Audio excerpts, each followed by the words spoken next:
Hey everybody, welcome to 360 Degree Living with Chris Asher. Now today's topic is using credit to build wealth.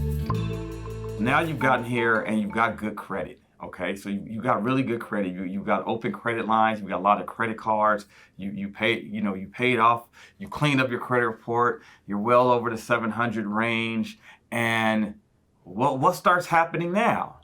Well, now, because you're so high, you're going to get a lot more offers. And this is where you can start using credit to build wealth. And this is what I tell people. And people go, well, what are you talking about? You got credit?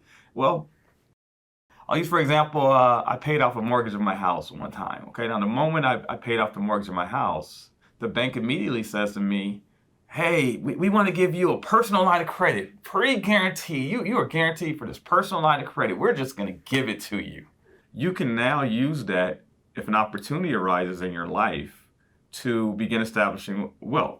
And people go, well, what do you mean? And it took me a while. When I first started investing and buying things, I was like, I'm gonna use everything cash, I'm gonna pay it off. And why that's great, people will tell you cash is king and you wanna have as much cash as possible. Okay, so what I learned, it took me the past few years, and what I really learned is I want as much cash as possible. I want at least amount of debt as possible. But if I can use other people's money to make money, that's what I want. And so that's what happens when you use good credit to establish wealth, is you start using other people's money to make money.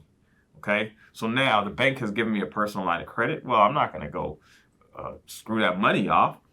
I'm going to take that personal line of credit and maybe use that to establish a business, begin establishing a business that's going to make me revenue. Or because your credit is good, you can now go apply for a loan, okay? I get offers all the time. You've been pre-approved for a $30,000 loan. You've been pre-approved for this. You've been pre-approved for that. So that is the step number one when I talk about using your credit to build wealth. Is now you've gotten up there, you're up there, you got a good FICO score, and you're a good customer, and the bank considers you a good customer. Now you're in the chair. Now everybody wants to offer you something. So if a person goes, hey man, I got a great business deal, I'm starting this restaurant, or I'm starting this, whatever it is, something that you know about or something you want to get in, it's gonna take a $30,000 investment. Well, I don't have $30,000, but you know what? The bank just offered me $30,000. And the money they offered me is only, the monthly fee off that $30,000 only cost me a couple $100s a month. So I'm going to take this $30,000 and I'm going to buy something. I don't care if you want to go get an Uber car. Go get an Uber car where they're going to give you favorable terms. It's going to be a low interest rate, a low payment. I'm going to go buy this car, and then I'm going to use the income to pay the loan back and to pay me. Okay? So that's, I hope that was informative. We're going to get in a little deeper. Thumbs up, subscribe, and I'll see you next week.